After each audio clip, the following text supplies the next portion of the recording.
صدر محترم حضرت مولانا مفتی اعظم صاحب قاسمی، ویسے تو یہاں مولانا مظہر کا نام لکھا ہوا ہے لیکن جو حاضر ہے اس کو میں نے صدر بنا دیا کیونکہ بڑی شخصیت ہمارے درمیان حضرت مولانا مفتی اعظم صاحب ابھی موجود ہیں۔ واجب الاحترام حضرات علماء کرام، عمائدین شہر، دور دراز سے آئے ہوئے مہمانان نظام اور پردے میں بیٹھی ہوئی عفت مآب میری مائیں، بہنیں اور عزیز خواتین، اللہ تبارک و تعالیٰ کے بے شمار اسماء ہے۔ امام بخاری رحمت اللہ علیہ نے بخاری شریف میں حدیث نمبر 6410 پر ایک روایت ذکر کی سیدنا ابو ہریرہ رضی اللہ تعالیٰ عنہ کی کہ ان للہ 99 اسما، اللہ تبارک و تعالیٰ کے 99 اسماء ہے۔ اور روح البیان میں علامہ کاشفی علی الرحمن نے ایک روایت 3000 اسماء کا تذکرہ کیا، ایک دوسری روایت کہ 1000 اللہ تبارک و تعالیٰ کے اسماء ہے، نام ہے۔ 300 ناموں کو اللہ تبارک و تعالیٰ نے تورات میں ذکر کیا، 300 ناموں کو اللہ تبارک و تعالیٰ نے زبور میں ذکر کیا، اور 300 ناموں کو اللہ تبارک و تعالیٰ نے انجیل میں ذکر کیا، اور 99 اسماء کو اللہ تبارک و تعالیٰ نے اور اللہ کے نبی صلی اللہ علیہ وسلم نے قرآن اور احادیث میں ذکر کیا۔ ایک نام اللہ تبارک و تعالیٰ نے محفوظ کر کر رکھا، روایتوں میں لکھا ہے اس نام کا اظہار اللہ تبارک و تعالیٰ قیامت کے دن کرے گا۔ امام بخاری نے بخاری شریف حدیث نمبر 6410 پر کہا من حفظہا۔ ایک دوسری روایت امام مسلم نے مسلم شریف نے من احصاہا دخل الجنہ، جو ان ناموں کو یاد کرے گا، جو ان ناموں کو حفظ کرے گا، وہ جنت میں داخل ہوں گا۔ پھر میں آپ کے آقا حضرت محمد عربی صلی اللہ علیہ وسلم نے اس کا شمار کیا، واللہ الذی لا الہ الا ہو الرحمن الرحیم الملک القدوس السلام المؤمن المہیمن العزیز الجبار المتکبر الخالق الباری المصور الغفار القہار الوہاب الرزاق الفتاح العلیم۔ اللہ کے اسماء میں 19واں نام العلیم ہے کہ اللہ کی ذات جاننے والی ہے، اللہ علم کے رکھنے والے، اور اللہ کیسے جاننے والے ہیں؟ البدایہ نہایہ میں ابن کثیر رحمت اللہ علیہ نے جلد نمبر 1 میں صفحہ نمبر 55 پر کہا یعلم دبیب النملۃ السوداء علی الصخرۃ العظیمہ فی لیلۃ مظلمہ ہے۔ اللہ کی ذات ایسی ہے کہ اگر کالا پہاڑ ہو، کالی چوٹی ہو، کالی رات ہو، اس کالے پہاڑ پر ایک چھوٹی سی کالی چٹان ہو اور اس پر ایک کالی چوٹی کی حقیر آہٹ کو بھی اللہ تبارک و تعالیٰ جانتا ہے۔ اللہ ایسے علم والے ہیں، اللہ ایسے علیم ہے۔ یہی وجہ ہے اللہ تبارک و تعالیٰ نے اس صفت کو بندوں کی طرف ردیات کیا ہے۔ بندہ جب علم حاصل کرتا ہے وہ عالم کہلاتا ہے، اور پھر اس کا مقام اور اس کا مرتبہ اتنا ہوتا ہے۔ آپ قرآن اٹھا کر دیکھیے، اللہ تبارک تعالیٰ نے قرآن حکیم میں سورہ زمر میں آیت نمبر 9 میں کہا قُلْ هَلْ يَسْتَوِي الَّذِينَ يَعْلَمُونَ وَالَّذِينَ لَا يَعْلَمُونَ۔ اے محمد عربی صلی اللہ علیہ وسلم آپ کہہ دیجئے کیا جاننے والے اور جو نہیں جانتے یہ دونوں برابر ہو سکتے؟ اللہ نے اس آیت میں اہل علم کی فضیلت کو ذکر کیا۔ علم ایسی چیز ہے کہ علم یہ اللہ کا خاصہ ہے، اللہ کی صفت خاصہ ہے، اور اللہ کی صفات میں سب سے بڑی صفت العلیم، اللہ ہر چیز کے جاننے والے۔ اللہ ایسے جاننے والے ہیں کہ قل اللہم مالک الملک تؤتی الملک من تشاء وتنزع الملک ممن تشاء وتعز من تشاء وتذل من تشاء. اللہ کی ذات ایسی ہے کہ ان اللہ علی کل شیء قدیر. اللہ کی ذات ایسی ہے وما تسقط من ورقۃ الا يعلمها کہ اگر درخت سے زمین پر پتا بھی گرتا ہے اللہ کے علم کے بغیر نہیں گرتا. اللہ ایسے علیم ہے. یہی وجہ ہے علامہ بزار نے البحر الزخار میں جلد نمبر 9 میں صفحہ نمبر 94 پر ایک روایت ذکر کی حضرت ابو بکر رضی اللہ تعالیٰ عنہ کی. سرکار نے فرمایا اقدو عالما, اور بیہقی نے کن کے الفاظ کا ذکر کیا, کن عالما اقدو عالما, او اللہ کے بندو عالم بنو. یہی وجہ ہے قرون اولا سے میرا آپ کے آقا حضرت محمد عربی صلی اللہ علیہ وسلم کے دور سے لے کر آپ دیکھئے علامہ قسطلانی نے بخاری شریف کی شرح میں لکھا ہے کہ حضرات صحابہ 3,75,000 صحابہ اور سب کی سب عالم, سب کی سب عالم, لیکن ان میں بعض اعلم 49 صحابہ اور صحابیات اعلم, اور ان میں 4 کا نام سر فہرست آتا ہے افقہ, اور ان افقہ میں اما عائشہ رضی اللہ تعالی عنہا کی ذات اقدس سر فہرست ہے. افقہ میں ایسے جاننے والے. یہی وجہ ہے صحابہ کے بعد جو دور آیا تابعین کا, تابعین میں اکابر تابعین میں جن کا شمار ہوتا تھا وہ حضرت قتادہ بن دعامہ رحمت اللہ علیہ کبار تابعین میں سے. اللہ نے آپ کو ایسا علم عطا کیا تھا کہ اس وقت روح زمین پر ایسے حافظے والا کوئی بھی نہ تھا.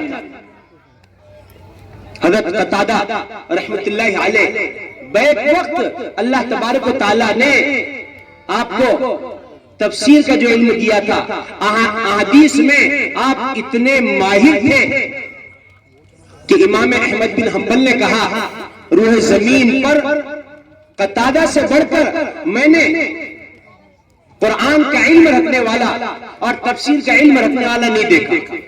ابن حبان نے اپنے صحیح میں فرمایا کہ حضرت قتادہ جیسا قرآن کا جاننے والا اور قرآن کی تفاسیر کا علم رکھنے والا کوئی بھی نہ تھا.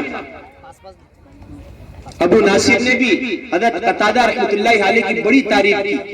اللہ نے آپ کو ایسا علم عطا کیا اور احادیث میں بھی بڑے ماہر. جب آپ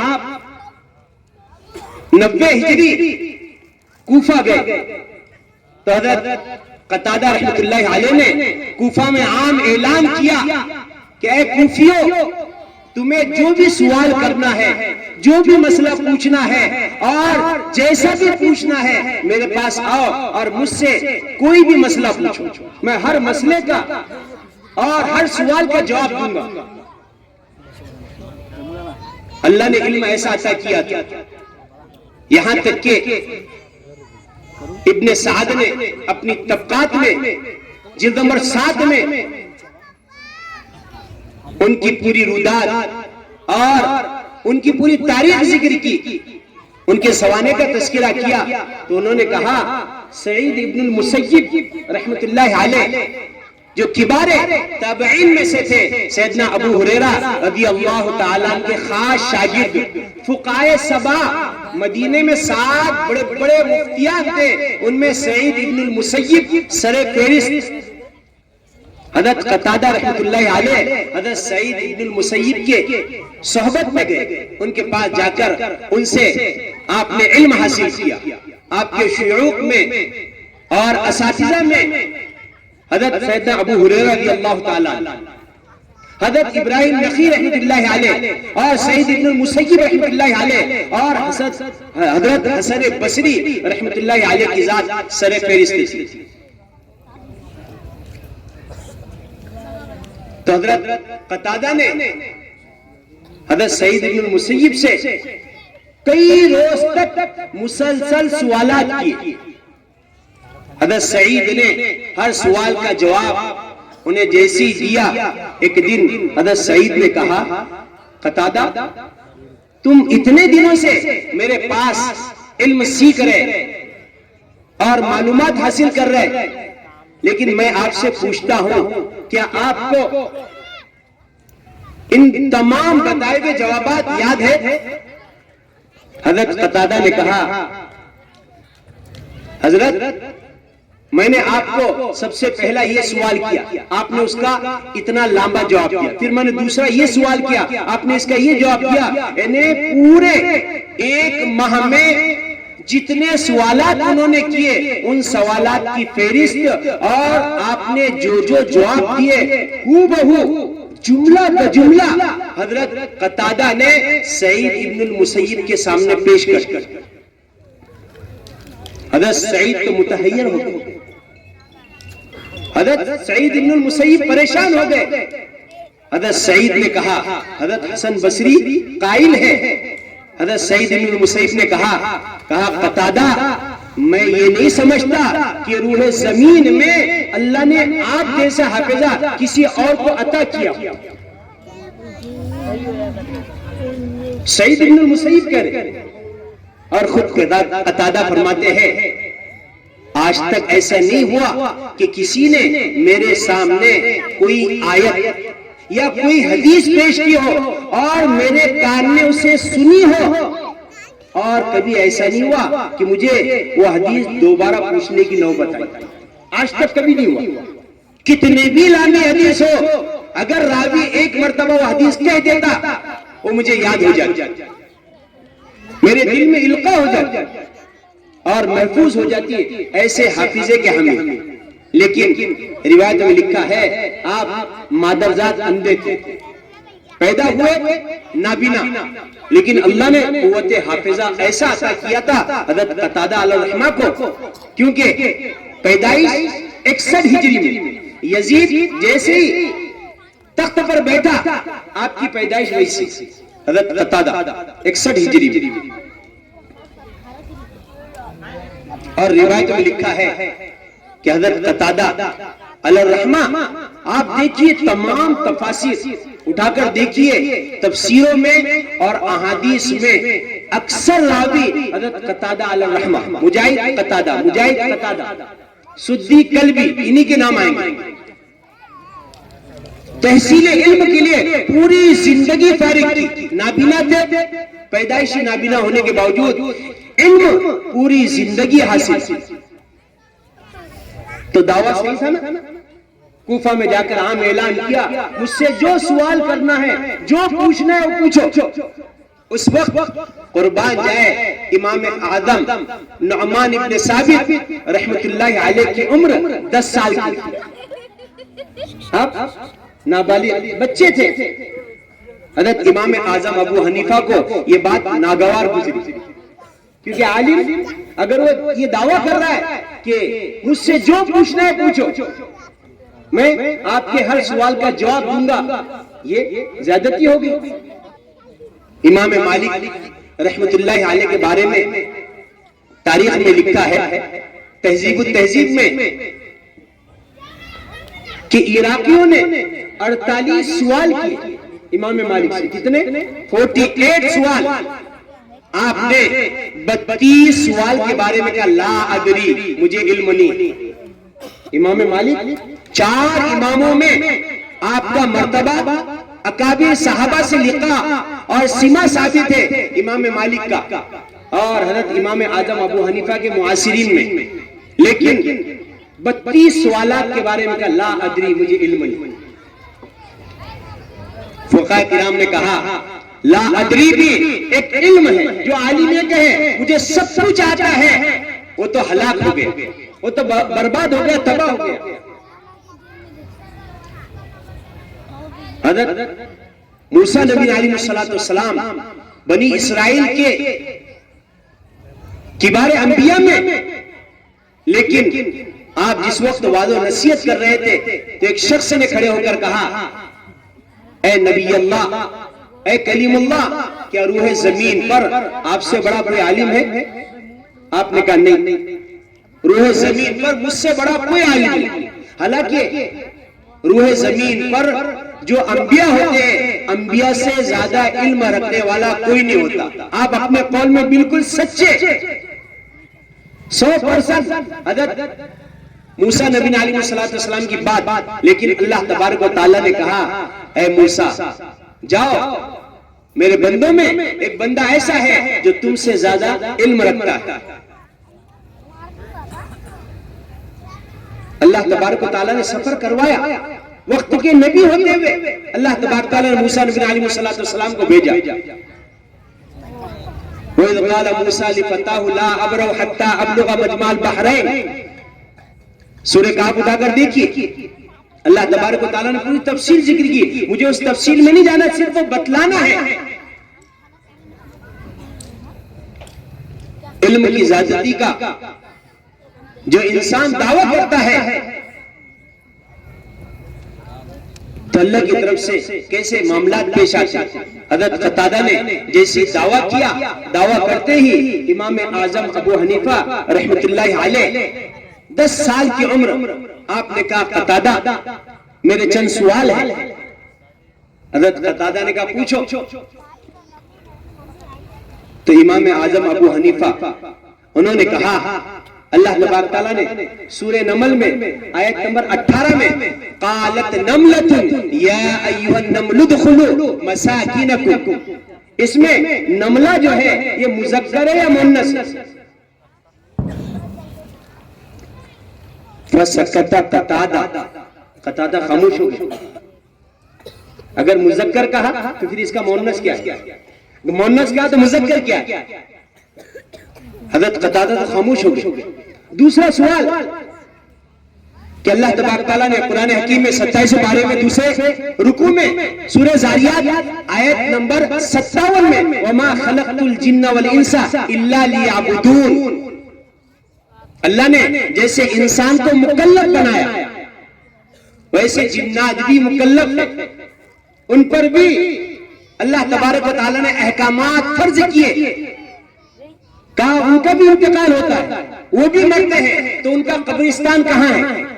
آپ کو علم ہے نا تو بتلائیے۔ اور تیسرا سوال تھا سورہ نمل آیت نمبر 40، یہ بھی سوال انہوں نے جو کہا قال الذی عنده علم من الکتاب، علم من الکتاب سے کون مراد ہے؟ تو حضرت قتادہ نے کہا قال الذی عنده علم من الکتاب سے آصف بن برقیہ ہے کہ اللہ تبارک و تعالیٰ نے جو حضرت سلیمان کو وزیر تھا آصف بن برقیہ، اسے اسم اعظم عطا کیا تھا، اس لیے انہوں نے پلک جھپکنے سے پہلے تخت سبا حضرت سلیمان کے قدموں میں لا کر ڈال دیا۔ تو حضرت امام اعظم ابو حنیفہ نے کہا قتادہ آصف برقیہ کو اسم اعظم یاد تھا تو حضرت سلیمان علیہ السلام کو یاد نہیں تھا؟ تو انہوں نے کہا نہیں۔ تو کہا قتادہ انبیاء سے بڑھ کر، نبی سے بڑھ کر کہ کسی عام انسان کو علم زیادہ ہوتا ہے؟ نبی کا علم کم اور عامی انسان کا علم زیادہ ہوتا ہے۔ اور حدیث ہے روح زمین پر اگر کوئی ایک نبی ہے تو پورے روح زمین پر نبی سے بڑھ کر کسی کا علم نہیں ہوتا۔ آپ کے قول کے اعتبار سے حضرت سلیمان کا علم آصف بن برقیہ سے کم ہے۔ فسکت قتادہ پھر خاموش ہو، کیونکہ پہلا سوال بھی انہوں نے جو کیا تھا وہ سورہ نمل ہی کا آیت نمبر 18 قالت نملۃ، اس کا بھی عجیب و غریب واقعہ ہے۔ آپ اگر تاریخ اٹھا کر دیکھیں، معالم التنزیل علامہ بغوی اٹھا کر دیکھیے، تفسیر الکبیر فخر الدین رازی رحمت اللہ علیہ اٹھا کر دیکھیے، اس سورہ نمل آیت نمبر 18 اور پہلا پارہ سورہ بقرہ آیت نمبر 31 اٹھا کر دیکھیے، وَعَلَّمَ آدَمَ الْأَسْمَاءَ كُلَّهَا کے تحت فخر الدین رازی نے عجیب و غریب نکات ذکر کی۔ قالت نملۃ، چوٹی کے بارے میں جو انہوں نے سوالات کیے کہ علم ایسی چیز ہے کہ جس وقت اللہ تبارک و تعالیٰ نے حضرت داؤد علیہ السلام کو نبوت سے سرفراز فرمایا تو اللہ نے بعض انبیاء کو نبوت کے ساتھ حکومت بھی دی. تو اللہ تبارک تعالیٰ نے داؤد سے کہا اے داؤد آپ کو علم چاہیے یا حکومت چاہیے, بادشاہ چاہیے؟ تو حضرت داؤد نے کہا پروردگار مجھے بادشاہ نہیں علم چاہیے. اب جیسے انہوں نے علم کا سوال کیا اللہ تبارک و تعالیٰ نے حضرت داؤد علیہ السلام کو علم کے صدقے علم کے طفیل اللہ نے بادشاہت بھی عطا کر دی, حکومت بھی, اور ایسی حکومت دی آپ جانتے ہیں 4 بڑی کتابوں میں اللہ نے زبور جنہیں عطا کی, علم اللہ نے دیا. حضرت داؤد علیہ السلام, ان کے بیٹے حضرت سلیمان علیہ السلام جب لاؤ لشکر کے ساتھ حتی اذا اتو وادی النمل, اللہ نے کہا سورہ نمل میں جیسے آپ گزر رہے تھے تو اس وقت قالت نملۃ, چوٹی نے کہا اے چوٹیوں اپنے اپنے بلوں میں داخل ہو جاؤ, لا یحتمنکم سلیمان وجنودہ وہم لا یشعرون. حالانکہ آپ دیکھیے حشرات الارض, زمین کے کیڑے مکوڑے کے جو ماہرین ہوتے ہیں, سائنسدان ہوتے ہیں, انہوں نے ریسرچ کیا چوٹی ایسی مخلوق ہے جسے اللہ نے زبان عطا نہیں کی. چوٹی کو زبان نہیں ہوتی, لیکن اس قالت نملۃ یا ایھا النمل ادخلوا مساکنکم کیوں کہا, پھر اس نے آواز کیوں لگائی, اپنے چوٹیوں کو پکار کر کیوں کہا, اور اس پکار کو حضرت سلیمان علیہ السلام وادی النمل میں 3 فرسخ 3 میل 9 کلومیٹر دور سے حضرت سلیمان علیہ السلام سن رہے تھے. اللہ نے کیا علم عطا کیا, کیسا علم دیا کہ اس چوٹی کے قول کو حضرت سلیمان نے 9 کلومیٹر سن لیا. لیکن ماہرین نے لکھا ہے, ماہرین اشراط الارض نے کہا ہے کہ چوٹی کو زبان تو نہیں ہوتی, لیکن چوٹی کے منہ کے دائیں اور بائیں جانب 2 لمبے ریاشے ہوتے, بال ہوتے, بہت ہی نازک دبیش باریک. جب چوٹی کو بات کرنا ہوتا ہے اور اپنے ہمسایہ اپنے چوٹیوں کو مخاطب کرنا ہوتا ہے, سنانا ہوتا ہے, تو کیا کرتی ہے چوٹی, ان 2 نازک بالوں کو آپس میں رگڑتی ہے, گھستی ہے, اور رگڑنے کی وجہ سے اس سے جو محیط آواز آتی ہے وہ تمام چوٹیاں اس کے اس قول کو بات کو سنتے ہیں. اب اندازہ لگائیے حضرت سلیمان علیہ السلام کو اللہ نے کیسے علم عطا کیا کہ 9 کلومیٹر سے اس چوٹی کے قول کو سلیمان علیہ السلام نے سنا. فتبسم ضاحكا من قولها, اللہ نے کہا, حالانکہ قالت نملۃ کا قرآن مؤنث ذکر کیا, لیکن اس کا پھر مذکر کیا کیا علم دیا تھا امام اعظم ابو حنیفہ رحمۃ اللہ علیہ وسلم کہ حضرت قتادہ علیہ الرحمہ نے جو دعویٰ کیا تھا, حضرت امام اعظم نے اس دعوے کو کہا آپ کے پاس اگر دلیل ہے ثابت کر کر بتلاؤ. تو اس وقت حضرت قتادہ علیہ الرحمہ خاموش ہو گئے. اللہ نے ایسا علم امام اعظم ابو حنیفہ رحمۃ اللہ علیہ کو عطا کیا. پورے دنیا میں سب سے زیادہ تقلید کرنے والے قرآن و حدیث کو ان کے فہم اور فراست اور ان کے فقہ سے, جو انہوں نے قرآن و حدیث سے مسائل نکالے ہیں, حضرت امام اعظم ابو حنیفہ کا 3 دنیا اتباع کرتا ہے. اللہ نے ایسا علم امام اعظم ابو حنیفہ رحمۃ اللہ علیہ کو عطا کیا. اب ظاہر بات ہے اللہ جن کو علم عطا کرتا ہے ان کے حاسدین بھی اتنے ہی ہوتے. آپ کے زمانے میں کبار علماء حضرت امام اعظم ابو حنیفہ رحمۃ اللہ علیہ سے حسد کیا کرتے تھے, علمی اعتبار سے حسد تھا. اور وہ اس زمانے میں جو لوگ امام مالک رحمت اللہ علیہ، مالک بن انس، یہ بھی امام اعظم ابو حنیفہ رحمت اللہ علیہ کے بارے میں قال الکوفی، قال الکوفی، کبھی پوری زندگی امام مالک رحمت اللہ علیہ نے امام اعظم کا نام تک نہیں لیا۔ امام ابو یوسف رحمت اللہ علیہ جو امام اعظم کے کبار تلامذہ میں سے ہے، آپ کو بہت برا لگتا تھا، لیکن وہ حضرت ہارون رشید رحمت اللہ علیہ کے خاص مصاحب اور چیف جسٹس قاضی القضات امام ابو یوسف رحمت اللہ علیہ ایک دن مدینہ المنورہ میں، اور بعض روایت میں لکھا مکہ المکرمہ میں، ہارون رشید کے ساتھ حج بیت اللہ کے لیے تھے، تو امام ابو یوسف نے کہا کہ میں امام مالک رحمت اللہ علیہ سے علمی مباحثہ کرنا چاہتا ہوں، تو ہارون رشید نے کہلا بھیجا، تو حضرت امام مالک نے کبر سنی کا عذر کیا، بڑھاپے کا عذر کیا، تو اس وقت امام ابو یوسف رحمت اللہ علیہ نے ایک نوجوان سے کہا کہ تم ان سے مسئلہ پوچھو۔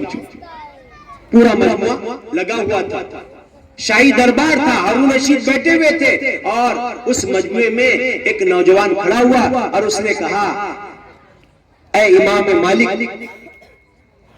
آدمی جب نماز پڑھتا ہے تو نماز میں سجدے سو کی کیا وجوہات ہیں، کیا صورت ہے، اور کن کن صورتوں میں سجدے سو واجب ہوتا ہے؟ تو اس وقت امام مالک رحمت اللہ علیہ نے کہا الدال بالدال والکاف بالکاف، اشارہ تھا کہ اگر دوسرے قاعدے میں 4 رکعت والی نماز ہو، دوسرے قاعدے میں کسی نے اتحیات کے بعد درود شریف پڑھ لیا تو اس پر سجدہ سو لازم ہے، وہ سلام پھیرنے کے بعد 2 سجدے کریں گے، والکاف بالکاف۔ انہوں نے دوسری بات، عربی اعتبار سے کتنے ماہرین تھے، کہنے والا بھی اور پھر سننے والے بھی۔ آج تو میرا آپ کا یہ حال ہے میرے محترم بزرگوں اور دوستو، ہمیں دین کیا ہے، شریعت کیا ہے، حلال حرام کیا ہے، اور اللہ ہم سے کیا مطالبہ کرتا ہے، اللہ نے ہمیں دنیا میں کیوں بھیجا ہے، اللہ کے بھیجنے کا مقصد کیا ہے، آج ہمیں اس کا علم نہیں ہے۔ ہم دنیاوی اعتبار سے تعیشات میں، دنیاوی اعتبار سے رنگ ریلیوں میں، دنیاوی اعتبار سے کاروبار میں، تجارت میں، زراعت میں، ملازمت میں ایسے منہمک ہے کہ ہمیں دین کیا ہے، شریعت کیا ہے، اللہ نے ہمیں دنیا میں کیوں بھیجا ہے، آج مجھے آپ کو اس کا علم نہیں ہے۔ آج پوری دنیا میں صبح سے شام تک ہر انسان کا مطمع نظر، ہر انسان کی فکر دنیا ہے، صبح سے لے کر شام تک ہماری دوڑ دنیا ہے، ہمارے دل و دماغ میں دنیا راسخ ہے، ہم دنیا کے لیے سب کچھ کرتے ہیں۔ لیکن میرے محترم بزرگوں اور دوستو، یہ مہمانان رسول کے لیے آپ دیکھیے، یہ مہمانان رسول، ان کا مہمان خانہ جو اللہ کے نبی صلی اللہ علیہ وسلم کا مہمان خانہ ہے، اس میں یہ مہمان ہے، اللہ کے نبی کا مہمان خانہ یہ تینوں میں۔ میں آپ تصور کر سکتے امام ترمذی نے ترمذی شریف حدیث نمبر 2322 پر ایک روایت ذکر کی، الدنیا ملعونۃ، دنیا یہ سب کی سب پوری دنیا ملعون ہے، وملعون ما فیہا، اور دنیا میں جتنی چیزیں ہیں سب کی سب ملعون ہیں، اللہ کی رحمت سے دور ہے، راندہ درگاہ ہے۔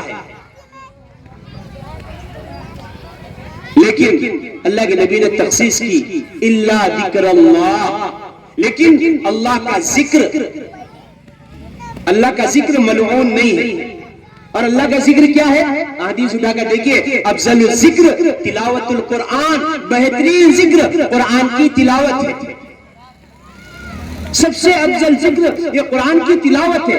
یہی وجہ ہے اللہ تبارک تعالیٰ نے قرآن حکیم میں دوسرے بارے میں سورہ بقرہ میں آیت نمبر 185 میں شہر رمضان الذی انزل فیہ القرآن کہا، یہ ہم پر جو مہینہ سایہ فگن ہونے والا ہے، مہینہ آنے والا ہے، وہ رمضان المبارک کا ہے۔ ایسا بابرکت مہینہ، ایسا عظیم مہینہ، ایسا مبارک مہینہ کیا ترغیب و ترہیب میں علامہ مزیری نے جلد نمبر 2 میں کتاب الصوم میں کہا ذاکر اللہ فی رمضان مغفور لہ، رمضان میں اللہ کا ذکر کرنے والا اللہ اس کی مغفرت کر دیتا ہے۔ 11 مہینے فضیلت نہیں ہے، یہ رمضان کی فضیلت ہے کہ رمضان میں اللہ کا ذکر کرنے والا اللہ اس کی مغفرت کر دیتا ہے۔ وسائل اللہ لا یخیب، اور رمضان میں اللہ سے سوال کرنے والا کبھی نامراد، کبھی شقی اور کبھی خالی ہاتھ نہیں لوٹایا جاتا۔ اللہ ایسا بابرکت عظیم مہینہ ہمیں عطا کر رہا ہے۔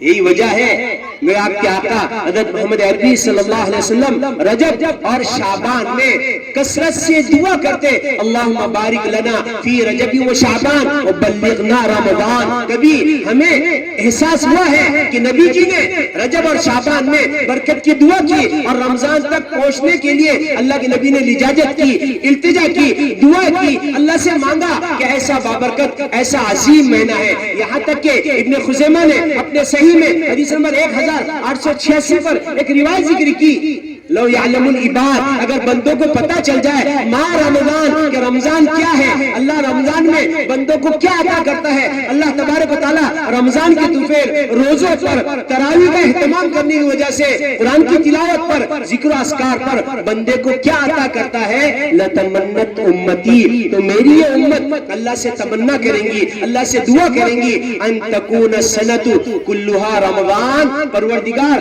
آپ نے ایک ماہ رمضان کا کیوں دیا، کاش 12 مہینے رمضان کے ہوتے تو کیا اچھا ہوتا۔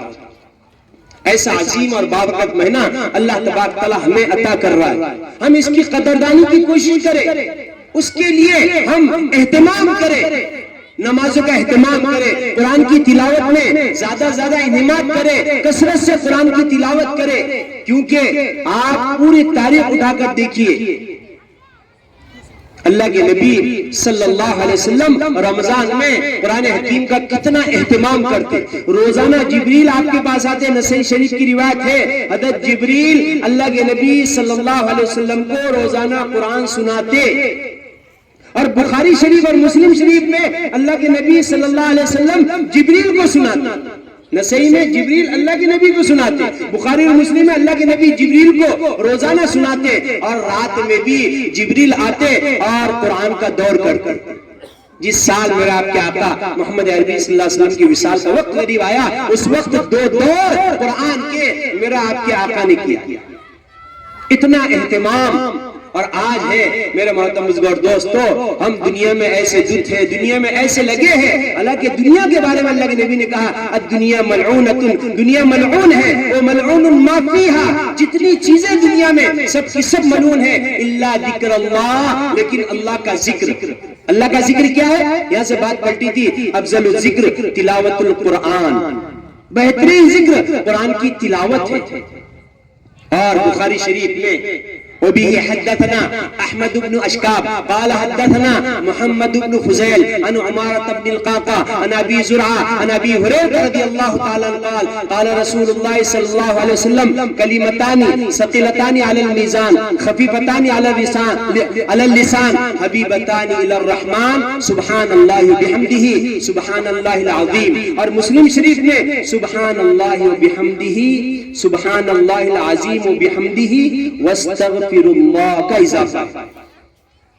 اللہ کے نزدیک سب سے پسندیدہ کلمہ اور زبان پر ہلکی پھلکی، قیامت کے دن ترازو میں سب سے بھاری، سب سے وزنی۔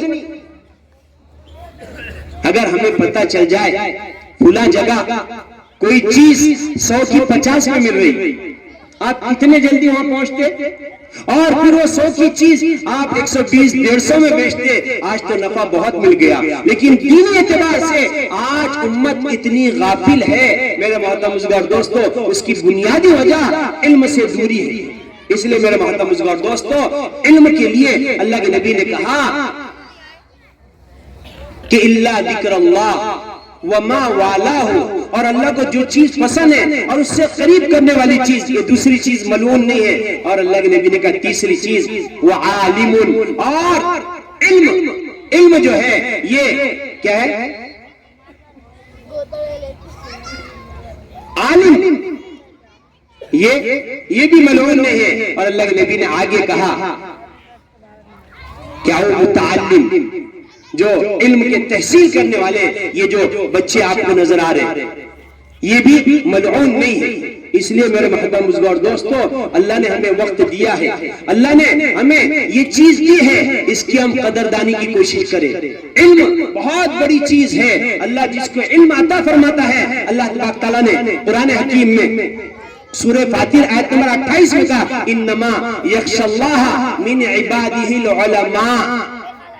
اللہ نے علماء جو ہوتے ہیں وہ اللہ سے ڈرتے ہیں, علماء ہی اللہ سے ڈرنے والے ہیں. اس لیے جو علم رکھتا ہے اور اللہ نے اسے علم عطا کیا ہے اپنے اعتبار سے وہ اللہ کا خوف بھی رکھے اور ساتھ ساتھ اپنی آل و اولاد کو اپنے بچوں کو تحصیل علم کے لیے یہ مدرسہ جو الحمدللہ کتنے سالوں سے چل رہا ہوں 4 سال سے نور الہدا ہے آپ کی بستی میں ہے.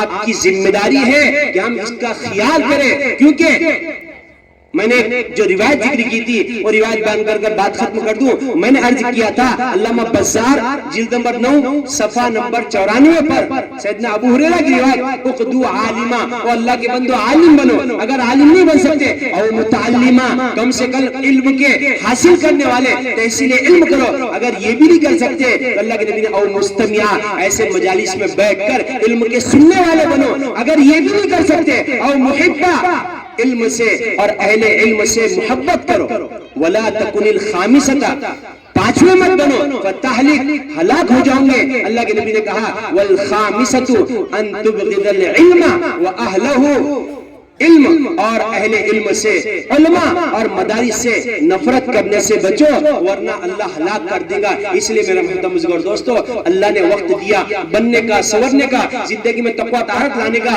تو یہ اہل علم ہے, یہ طلبہ ہے, ان سے محبت کرو, ان کو محبت کی نگاہ سے دیکھو, کیونکہ اللہ کی صفت علیم جو ہے صفت, وہ صفت اللہ نے ان کے اندر ادیت کی ہے. اس لیے ان سے محبت کرنے سے بڑا ثواب ہے. اگر وقت ہوتا تو میں آپ کو بتاتا کہ علم اور اہل علم کا, علماء کا اللہ کی نگاہ میں کیا درجہ ہے. تفسیر الکبیر فخر الدین رازی اٹھا کر دیکھیے, اس سورہ نمل کے ذیل میں انہوں نے کئی صفحات میں ہزاروں احادیث کا تذکرہ کیا. ابھی میں آتے آتے تفسیر الکبیر پڑھ رہا تھا, تقریباً جب میں نے علم اور اہل علم کے تعلق سے ایسی باتیں پڑھی, کیونکہ وقت نہیں ہے, وقت کیا ہے تنگ دامنی کا شکوہ کر رہا ہے اور وقت بھی کیا ہے ہو چکا ہے. اس لیے کسی موقع پر انشاءاللہ آپ کے سامنے تفصیلی اعتبار سے یہ بات آئیں گی. تو میں جو عرض کر رہا تھا وہ آخر بات بیان کر میں اپنی بات کو ختم کر دوں. میں نے خطبے میں جو آیت کریمہ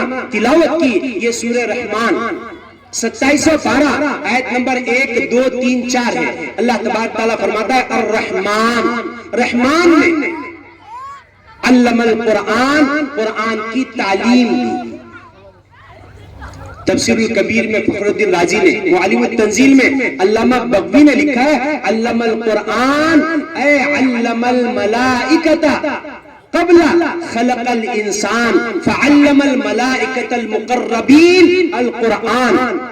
انسان کے پیدائش سے کئی ہزار سال پہلے اللہ نے مقرب فرشتوں کو قرآن سکھایا. اس آیت کی ذیل میں لکھا ہے اللہ نے مقرب فرشتوں کو پورے قرآن کی تعلیم دی, علم القرآن. اور علامہ سدی نے اور کلبی نے قتادہ نے کہا علم القرآن اے محمد, کہ اللہ تبارک و تعالیٰ نے محمد عربی صلی اللہ علیہ وسلم کو قرآن کی تعلیم دی. خلق الانسان, انسان کی پیدائش کی, علمہ البیان, اور پھر اللہ نے اس کو قوت گویائی عطا فرمائی. اب اندازہ لگائیے کہ اللہ نے قرآن کی تعلیم کا تذکرہ پہلے کیا, خلق الانسان تیسری آیت میں انسان کی پیدائش کا بعد میں. حالانکہ آیت اس طرح ہونی چاہیے تھی الرحمن خلق الانسان علم القرآن علمہ البیان. پہلے انسان کی تخلیق ہے, بعد میں قرآن کی تعلیم ہے, لیکن اللہ نے یہاں قرآن کی تعلیم کا پہلے تذکرہ کیا, انسان کی تخلیق کا بعد میں تذکرہ کیا. اشارہ اس طرف کیا کہ اول درجے میں, پہلے درجے میں قرآن کی تعلیم ہے. جس انسان کی زندگی میں, جس عورت کی زندگی میں قرآن کی تعلیم نہ ہو وہ انسانی نہیں. اس لیے میری ماں بہنوں سے بھی گزارش ہے وہ زیادہ زیادہ قرآن کی تلاوت کرے، زیادہ اپنی آل و اولاد کو مدارس میں، مکاتب میں، علماء کی صحبت میں بھیجے تو انشاءاللہ اللہ کی طرف سے مددیں آئیں گی، اللہ نصرت کرے گا۔ بقیہ بات انشاءاللہ کسی موقع پر تفصیلی اعتبار سے آپ کے سامنے کی جائیں گی۔ اللہ سے دعا ہے اللہ تبارک تعالیٰ عمل کی توفیق عطا فرمائے، کہنے والا بھی عمل کا محتاج، سننے والے بھی عمل کے محتاج۔ اللہ سے دعا ہے اللہ میں قرآن و حدیث کی اتباع نصیب فرمائے۔ وما علینا الا البلاغ۔ جزاکم اللہ۔